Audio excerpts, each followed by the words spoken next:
जिला के प्रभारी और विधान परिषद के सदस्य श्री अरुण कुमार पाठक जी, माननीय सांसद श्री मुकेश राजपूत जी, जिलाध्यक्ष श्री रुपेश गुप्ता जी, प्रदेश अध्यक्ष युवा मोर्चा श्री प्रांशु दत्त द्विवेदी जी, माननीय विधायकगण श्री अमर सिंह खटीक जी, सुशील साक्य जी, मेजर सुनील दत्त जी, श्री नागेंद्र सिंह जी, अध्यक्ष जिला सहकारी बैंक श्री कुलदीप गंगवार जी, अरविंद प्रताप सिंह जी, पूर्व विधायक भूदेव सिंह राजपूत जी, दिनेश कटियार जी, सत्यपाल सिंह जी, श्रीमती मिथिलेश अग्रवाल जी, रामाश्रय दिवाकर जी, रामकिशोर साहू जी, सुनील तिवारी जी, पवन प्रताप सिंह जी, आज के इस कार्यक्रम में उपस्थित माननीय सांसद श्री राम शंकर कठेरिया जी और यहाँ पर उपस्थित हमारे सभी यात्रा से जुड़े हुए प्रभारी, सह-प्रभारी, सह-संयोजक, विधानसभा के प्रभारीगण और भारी संख्या में उपस्थित भाइयों बहनों,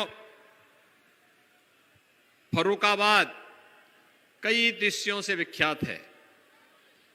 यहां पर मां गंगा की कृपा है। भगवान बुद्ध का जन्म और महापरिनिर्वाण उन्होंने गोरखपुर क्षेत्र में लिया था, लेकिन कहते हैं कि यहां पर संकिसा में भगवान बुद्ध स्वर्गावतरण सीधे यहां की धरती पर उनका हुआ था और इसलिए इस धरती को नमन करते हुए आज यहां पर भारी संख्या में पूर्व सैनिक भी इस कार्यक्रम में आए हैं। उन सब का भी मैं हृदय से अभिनंदन करता हूं। भाइयों बहनों, ये जन विश्वास यात्रा आई है। 5 वर्ष पहले भारतीय जनता पार्टी ने एक यात्रा निकाली थी और उस यात्रा के माध्यम से कुछ संकल्प आपके सामने लिए थे। उन संकल्पों को 5 वर्ष के अंदर पूरा करने का कार्य हुआ है और डबल इंजन की सरकार ने, प्रदेश में भारतीय जनता पार्टी की सरकार और केंद्र में मोदी जी के नेतृत्व की भारतीय जनता पार्टी की सरकार, डबल इंजन की सरकार ने जो कार्य किए हैं, इन कार्यों में जनता जनार्दन का आशीर्वाद लेने के लिए एक बार फिर से यात्रा आपके पास आई है और इस यात्रा में आप सबका आशीर्वाद प्राप्त होगा भारतीय जनता पार्टी को। तो भाइयों बहनों, मैं फिर आपसे कह सकता हूं, भाजपा ने जो कहा था सो करके दिखाया और भारतीय जनता पार्टी जो आपसे कहेगी उसको अक्षरशः मंत्र मान करके फिर से लागू भी करेगी। इस मंच पर आने के पहले मुझे इस जनपद की लगभग 200 करोड़ रुपए की परियोजनाओं का लोकार्पण और शिलान्यास करने का अवसर प्राप्त हुआ। हमारे सांसद जी, हमारे विधायकों ने परिश्रम से जिन योजनाओं को इस जिले में लेकर के आए, उन योजनाओं का जो पूरी हो गई उनका लोकार्पण और जिन योजनाओं को अभी बनना है उनका शिलान्यास का कार्यक्रम भी आज यहां पर हुआ है। 200 करोड़ सामान्य पैसा नहीं होता। यद्यपि आज हम बड़े बड़े प्रोजेक्ट बना रहे हैं, बड़ी बड़ी घोषणाएं कर रहे हैं, बड़े बड़े कार्यक्रम कर रहे हैं, लेकिन विकास के लिए एक ईंटा भी अगर वह लोक कल्याण का कारक बनता है तो उसकी भी कीमत होनी चाहिए और उसका भी सम्मान होना चाहिए। और आज तो 200 करोड़ रुपए की परियोजनाओं का यहां शिलान्यास और उद्घाटन हुआ है। इसके लिए मैं फर्रुखाबाद वासियों को हृदय से बधाई देता हूं, शुभकामनाएं देता हूं और अपने परिश्रम से यहां के सांसद जी ने, यहां के विधायकों ने इन योजनाओं को आपके जनपद में लाने में सफलता प्राप्त की है। इसके लिए मैं इन सबको हृदय से इनको धन्यवाद भी देता हूं। भाइयों बहनों, वर्तमान में पूरी दुनिया कोरोना महामारी का सामना कर रही है। कोरोना में उत्तर प्रदेश के प्रबंधन को पूरे देश ने और पूरी दुनिया ने स्वीकार किया। प्रधानमंत्री मोदी जी के नेतृत्व में फ्री में टेस्ट, फ्री में उपचार, फ्री में वैक्सीन, सबको वैक्सीन। कितने लोगों ने वैक्सीन लिया है? बहुत सुंदर, अभिनंदन आपका। जिन लोगों ने एक डोज ली है वे दूसरा भी ले लेंगे, और जिन्होंने एक भी डोज नहीं ली है, आपके परिचित होंगे, अगल बगल कहीं होंगे, गांव में होंगे, पड़ोस में होंगे, उनको भी बोल देंगे कि कोरोना का वैक्सीन कोरोना महामारी से बचाव का सबसे बड़ा कवच है। और इसलिए भाइयों बहनों, हमें वैक्सीन भी लेना है, साथ साथ हर एक गरीब परिवार को फ्री में राशन की सुविधा भी देनी है। राशन की सुविधा कितने लोग ले रहे हैं? अभिनंदन आपका, बधाई। अब तो डबल इंजन की सरकार है तो राशन भी डबल मिल रहा है। यह अधिकार आपका है। अच्छी सरकार आएगी तो अच्छी योजनाएं आएंगी, और जब बुरी सरकार आएगी भाइयों बहनों, तो यही अन्न सपा के, बसपा के या कांग्रेस के नेताओं के घर में चला जाता और उनकी तिजोरी भरती। आप देख रहे होंगे पिछले 4 दिन से कैसे दीवालों से पैसा निकल रहा है, नोट की गड्डियां निकलती जा रही हैं। ये इन लोगों ने गरीबों का जो पैसा पिछली सरकारों के समय छुपा करके रखा था, अब समझ में आया होगा कि बबुआ क्यों नोटबंदी का विरोध करता था।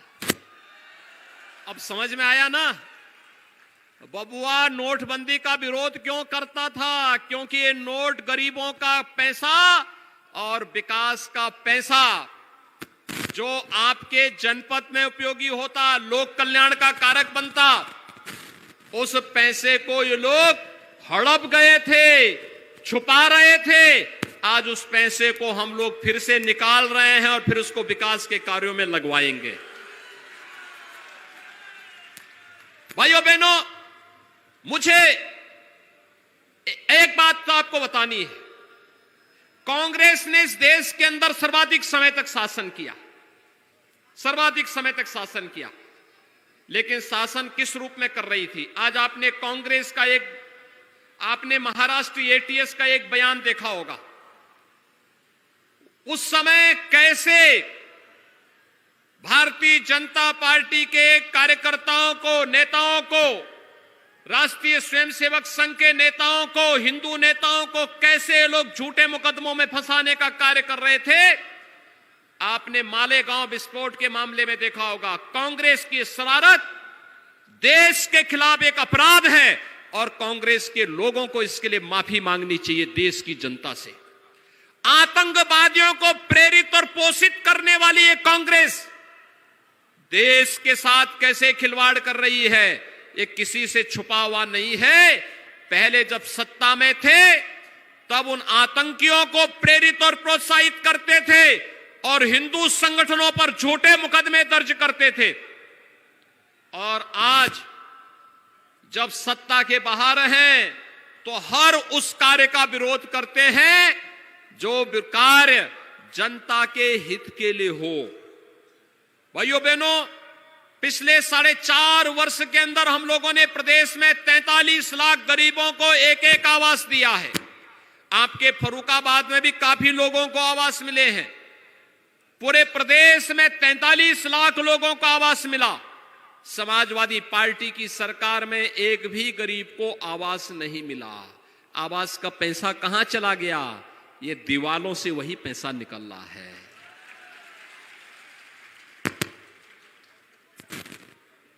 पिछले 4.5 वर्ष में भारतीय जनता पार्टी की सरकार ने 2,61,00,000 लोगों को, परिवारों को एक शौचालय बना करके दिया।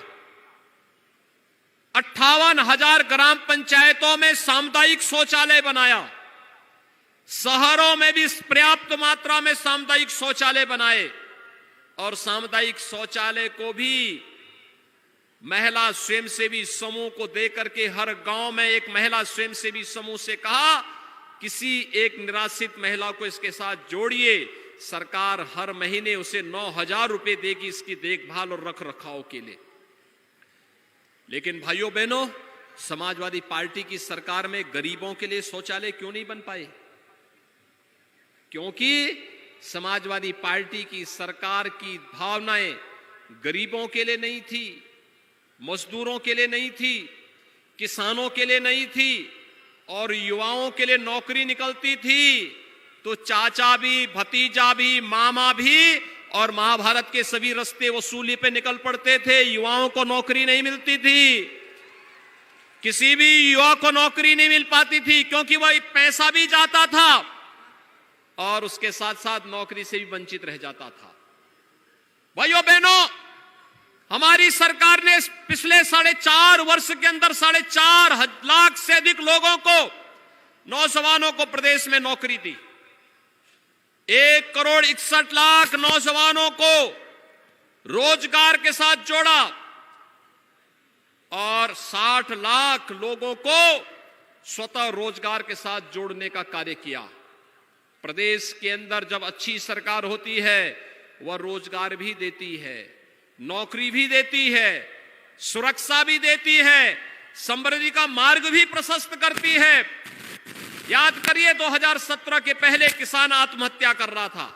2017 में सरकार बनी, पहले किसानों का कर्ज माफ किया और कर्ज माफी के बाद फिर आज मुझे बताते हुए प्रसन्नता है, हमारी सरकार ने गन्ना किसानों का 1,51,000 करोड़ रुपए के गन्ना मूल्य का भुगतान अब तक कर दिया है।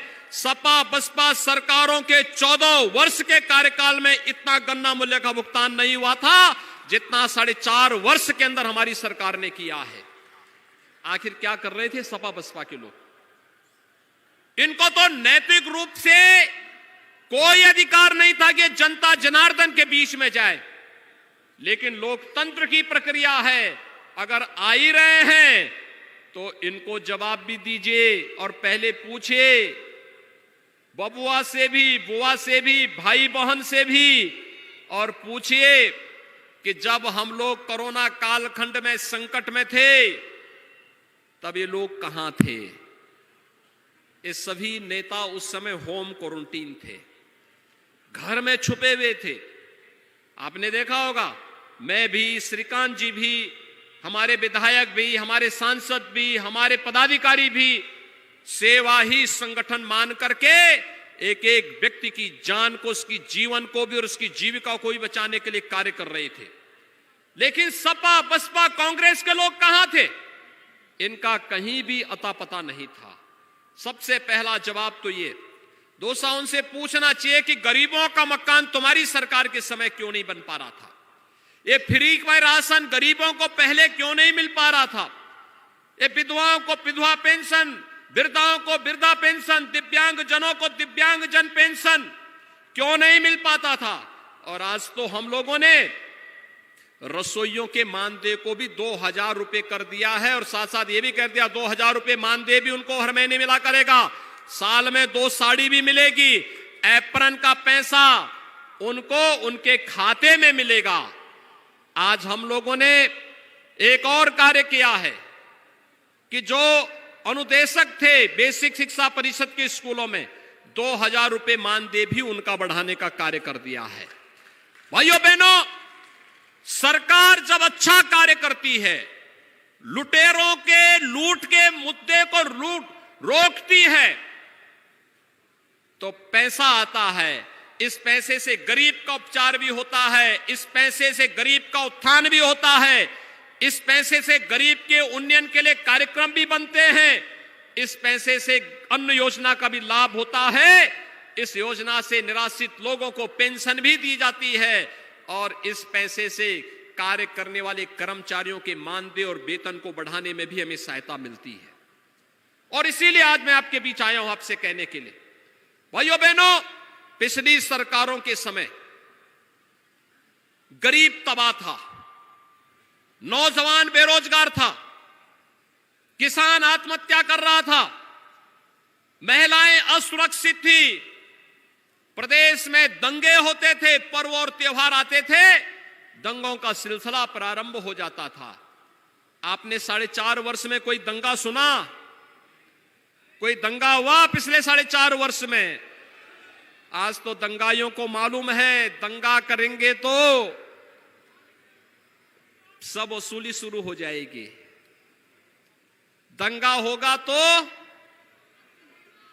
अब वह सरकार नहीं है कि दंगा करने वालों को मुख्यमंत्री आवास में बुला करके सम्मानित करेगी। अपराध और अपराधियों के प्रति जिस जीरो टॉलरेंस की नीति से कार्रवाई करने की बात हुई थी, भाइयों बहनों, सरकार ने पूरी मजबूती के साथ उन सभी माफियाओं के खिलाफ कार्रवाई की है। वे माफिया कोई भी रहे हो, जिन्होंने अवैध गरीब की संपत्ति को, व्यापारी की संपत्ति को, सार्वजनिक संपत्ति को कब्जा करके जनता की कमाई पर डकैती डाल करके लूटा है, उन सभी लोगों की अवैध संपत्ति को वापस लेने, और अगर लगा कि नहीं बिना बुलडोजर चले काम नहीं चलेगा तो बुलडोजर चलाने में भी संकोच सरकार ने नहीं किया है। और भाइयों बहनों, मैं आपको यही कहने के लिए आया हूं, इस सुरक्षा का बेहतर वातावरण ही था जिसके कारण प्रदेश के अंदर निवेश हुआ, हर गरीब को सुरक्षा मिली। और आज वही कारण है, हम लोग जब आते थे इससे पहले हमारे मीडिया के बंधुगण पूछते थे योगी जी ये तो बताइए कि आप लोग बोलते हैं कि रामलला हम आएंगे, मंदिर वहीं बनाएंगे, लेकिन तिथि नहीं बताएंगे। तब मैं कहता था आप चिंता मत करिए, हमने कहा संवैधानिक व्यवस्था के अंतर्गत अयोध्या में राम मंदिर के निर्माण का कार्य करेंगे तो हम वही करेंगे। अयोध्या में राम मंदिर का काम शुरू हो गया ना, सभी लोग खुश हैं? सभी लोग, दोनों, अगर आप खुश हैं दोनों हाथ उठा करके बोलिए। अयोध्या में भगवान राम के भव्य मंदिर निर्माण से खुश हैं सभी लोग? अभिनंदन आपका। मैं आपसे पूछना चाहता हूं, मेरी बातों का जवाब दीजिए। ये जो राम मंदिर का काम अयोध्या में हुआ है, क्या ये काम कांग्रेस करती थी? क्या ये काम समाजवादी पार्टी करती? और क्या ये काम बुआ करती? भाइयों बहनों, जो राम भक्तों पर गोली चलाते थे, श्री कृष्ण जन्माष्टमी के आयोजन को रोक लगाते थे, कावड़ यात्रा पर जबरदस्ती लाठीचार्ज करते थे, उनसे क्या आप राम मंदिर निर्माण की उम्मीद रखते हैं? क्या पर्व और त्योहार शांतिपूर्ण तरीके से मनाए जाएं, क्या इसकी उम्मीद रखते थे? क्या जब नहीं थी तो उनसे कोई उम्मीद मत करिए। सपा हो या बसपा या कांग्रेस, ये ना उम्मीद हैं, हमेशा से ना उम्मीद रहे हैं। प्रदेश को तबाह करना, बंजर करना इनकी नियति थी। और जनता जनार्दन ने जब 2014 में फैसला लिया तो उस फैसले का परिणाम भी आप सबके सामने है। केंद्र में मोदी जी के नेतृत्व की सरकार बनी, धड़ाधड़ सरकार ने फैसले लेने प्रारंभ किए और पाकिस्तान को उसके घर में घुस करके मारने के लिए सैनिकों ने जिस बहादुरी और शौर्य का परिचय दिया वह भी आप सबके सामने है। ये काम पहले की सरकारें भी कर सकती थी, लेकिन उनको डर लगता था कि अगर पाकिस्तान पे हमला करेंगे कहीं यहां वोट बैंक कम ना हो जाए। हमने कहा भी देश की सुरक्षा सर्वोच्च है और देश की सुरक्षा के साथ कोई समझौता नहीं होने देंगे। देश की सुरक्षा महत्वपूर्ण है ना, आप भी मानते हैं ना? हमारा देश सुरक्षित है, हम भी सुरक्षित हैं। अगर मेरा देश प्रगति कर रहा है, हम भी प्रगति कर लेंगे। अगर हमारे मान बिंदुओं का सम्मान हो रहा है, अयोध्या में भगवान राम का भव्य मंदिर के निर्माण का कार्य हो रहा है, तो ये सम्मान सभी सनातन धर्मावलंबियों का सम्मान है। अगर काशी में भगवान विश्वनाथ के धाम का भव्य उद्घाटन का कार्यक्रम, अभी आपने प्रधानमंत्री जी का देखा ना कार्यक्रम, कितना भव्य कार्यक्रम हुआ था। ये कार्य पहले भी हो सकते थे, आज मथुरा में, वृंदावन में, बरसाना में, गोकुल में, बलदेव में कितना भव्य कार्यक्रम चल रहे हैं, वहां निर्माण कार्य हो रहे हैं। उस धाम को एक बार फिर से हम द्वापर युग की ओर लेके जा रहे हैं। और भाइयों बहनों, पिछली सरकारें होती थी, गरीब का मकान न बने, गरीब के लिए शौचालय न बने, हिंदू धामों के लिए कोई पैसा नहीं मिलता था, और जो पैसा होता था उसको कब्रिस्तान की बाउंड्री वॉल में खर्च कर देते थे। हमारी सरकार में तो गरीब का पैसा गरीब में, और वह भी डीबीटी के माध्यम से मिल रहा है। जिनको मिल चुका है, आंगनवाड़ी का मानदेय भी बढ़ा रहे हैं। जल्दी सम्मेलन करके बढ़ा रहे हैं। बहुत अच्छा काम किया है आंगनवाड़ी ने, बहुत अच्छा काम किया है। आंगनवाड़ी आशा कर्मियों ने, रसोइयों ने भी, एएनएम ने भी, और सचमुच मैं अभिनंदन करता हूं इन सबका। कोरोना में कोरोना वॉरियर के रूप में निगरानी समिति की देखभाल करके इन्होंने बहुत अच्छा काम किया है। और 31 तारीख को और 3 तारीख को मैं 2 सम्मेलन कर रहा हूं, जिसमें इनको बहुत अच्छे मानदेय की व्यवस्था करने जा रहा हूं। और इसलिए भाइयों बहनों, जो भी कार्य करेगा, प्रदेश की जनता को बचाने का कार्य करेगा, प्रदेश के गांव के लिए, गरीब के लिए चिंता करेगा, उसको सरकार भरपूर सम्मान देगी, भरपूर सम्मान देगी, आगे बढ़ाने का कार्य करेगी। और उस व्यवस्था के साथ जोड़ने के लिए आज मैं आपके पास आया हूं, आपसे कहने के लिए कि भाइयों बहनों, भारतीय जनता पार्टी ने जो कहा था सो करके दिखाया है। जो 5 वर्ष पहले वायदे किए थे, जो संकल्प लिया था, वो संकल्प आज आपके पास है। और भाइयों बहनों, आज मैं आपके पास आई हूं, जन विश्वास यात्रा आप सबके सामने इसी बात को लेकर के है कि हमने जो कहा था सो करके दिखाया है। अब करने की बारी आपकी है। अगला 3 महीना भारतीय जनता पार्टी को देंगे। सभी लोग मुझे बताएंगे क्या भारतीय जनता पार्टी को देंगे? आपने देखा होगा, मैं हूं, हमारे जनप्रतिनिधि हैं, मंत्री हैं, पदाधिकारी हैं, 5 साल बिना रुके, बिना झुके, बिना डिगे, बिना हटे हम लोग निरंतर कार्य किए हैं। और अब 5 साल के बाद जब अवसर आया है, अगर हमने 5 साल मेहनत की है, तो आपसे मैं कहूंगा 3 महीने आप भारतीय जनता पार्टी को दे दीजिए। आपसे मैं कह सकता हूं, भारतीय जनता पार्टी की सरकार उत्तर प्रदेश को नंबर 1 प्रदेश बनाने का कार्य करेगी। नंबर 1 प्रदेश का मतलब भारतीय जनता पार्टी के नेतृत्व में बनने वाला नंबर 1 प्रदेश का मतलब हर गांव का, हर गरीब का, हर किसान का, हर नौजवान का, हर महिलाओं का, सबके कल्याण का मार्ग बेहतर तरीके से आगे बढ़ना, उनकी आमदनी को दुगने से अधिक करना। अभी जो मेरे पास यहां पर अभी मुकेश जी ने और यहां के विधायकगण मुझसे कह रहे थे गंगा एक्सप्रेसवे का, लिंक एक्सप्रेसवे के बारे में, मुझे याद है पिछले दिनों आप लोगों ने एक बैनर लगाया था कि फर्रुखाबादी चूसे गन्ना। ये तो गन्ने का रस तो बहुत अच्छा होता है। मैंने इनसे कहा था, मैंने कभी आप लोग अकेले अकेले चूसते हैं, कम से कम 1 गिलास गन्ने का जूस हमारे लिए भी लेके आ गए होते। और भाइयों बहनों, भारतीय जनता पार्टी की सरकार आने दीजिए, गंगा एक्सप्रेसवे का, लिंक एक्सप्रेसवे फर्रुखाबाद से जोड़ने का कार्य सरकार करेगी। जो कार्य यहां पर हमारे विधायकगण, सांसद जी कर रहे हैं, इन कार्यक्रमों को तेजी के साथ आगे बढ़ाएंगे। और आप सबको मैं इस बात के लिए आश्वस्त करता हूं, सुरक्षा, समृद्धि का जो संकल्प लिया है, सुशासन का जो संकल्प भारतीय जनता पार्टी ने लिया है, विकास का जो संकल्प भारतीय जनता पार्टी ने लिया है, इस संकल्प के साथ आप सभी जुड़े और भारतीय जनता पार्टी के नेतृत्व की सरकार को लाने में अपना योगदान देंगे। आप सबको मैं एक बार फिर से जन विश्वास यात्रा के साथ जुड़ने, भारी संख्या में आने के लिए आपका अभिनंदन करता हूं।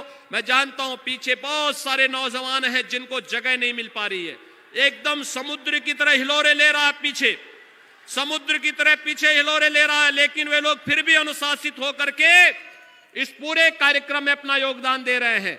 आप सबका मैं अभिनंदन करता हूं और आपको भारतीय जनता पार्टी के जन विश्वास के साथ जुड़ने और अगले 3 महीने भारतीय जनता पार्टी को देने का आह्वान करते हुए वाणी को देता हूं विराम।